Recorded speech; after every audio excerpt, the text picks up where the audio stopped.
ঘোষিত আজকের 11 দলীয় জোটে গণমিছিল পূর্ব উত্তর সমাবেশের সম্মানিত সভাপতি বাংলাদেশ জামায়াত ইসলামীর কেন্দ্রীয় মজলিসের শুরা সদস্য যশোর কুষ্টিয়া অঞ্চলের সম্মানিত অন্যতম টিম সদস্য কুষ্টিয়া জেলা জামাতের সম্মানিত আমির আমাদের শ্রদ্ধাভাবের নেতা বিশিষ্ট শিক্ষাবিদ জনাব খন্দকার A.K.M. আলী মহসিন স্যার সহ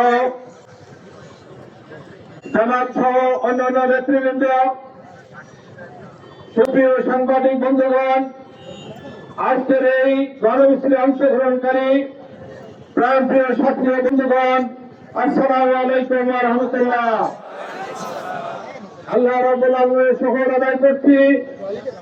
আমরা একটি অন্যায়ের বিরুদ্ধে এই মাঠে এসে গণমিছিল সমাপ্ত করেছি। আল্লাহ তাআলা আমাদের সুযোগ করে দিয়েছেন, সেজন্য সে মহানভাবে শুকরিয়া দেখে আলহামদুলিল্লাহ। সবার প্রিয় নবী জনাবে মুহাম্মদ রাসূলুল্লাহ সাল্লাল্লাহু আলাইহি ওয়াসাল্লামের পর সম্মানিত উপস্থিতি, সবাই ভালো আছেন? আলহামদুলিল্লাহ। খুব ভালো থাকার কথা নয়, ঠিক না? আমরা মাত্র এই সরকারের বয়স 2 থেকে 2.5 মাস, এখন আবার আমাদের সংগ্রাম করতে হচ্ছে, মাঠে এসে মিছিল করতে হচ্ছে। এটাকে আমরা চাইছিলাম। সম্মানিত উপস্থিতি, আজকে কেন আমরা এই গণমিছিলে অংশগ্রহণ করেছি? বর্তমান সরকার নির্বাচনের পূর্ব তারা বলেছিল আপনারা হ্যাঁ ভোটে সমর্থন দেন, ঠিক না? আমরা বলেছি, সবাই বলেছে। এখন তারা বলে এটা আছে নির্বাচনী কৌশল।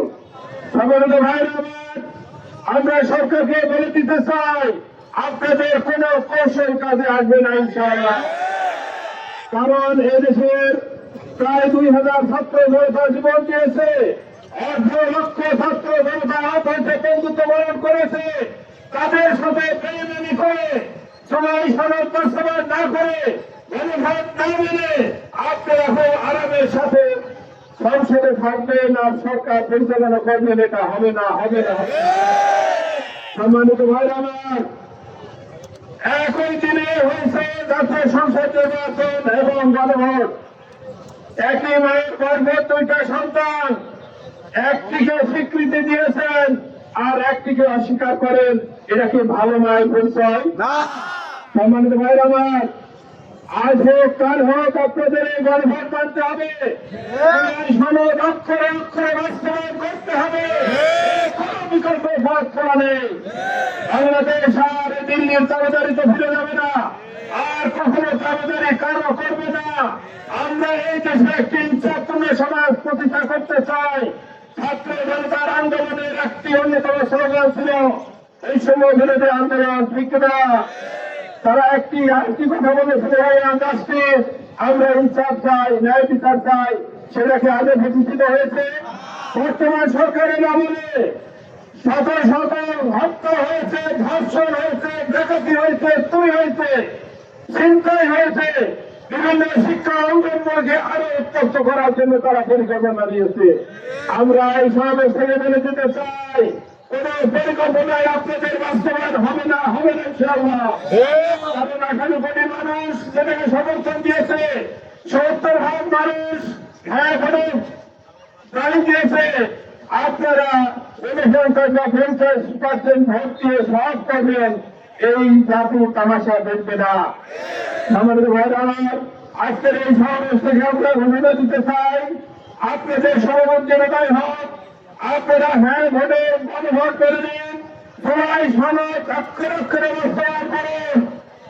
আপনারা জানেন বিগত সরকার ইন্টারিম গভর্নমেন্ট 133টি অনুমোদন জারি করেছিল, তার মধ্যে মাত্র 91টাও যাতে তারা আইনে পরিণত করেছে, আর বাকিগুলোকে ল্যাপস করে দিয়েছে।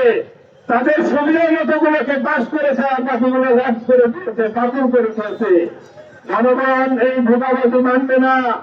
আপনারা মনে করেন যে আমরা অনেক কিছু জানি, বুঝি, অনেক কথা আমাদের শিকার।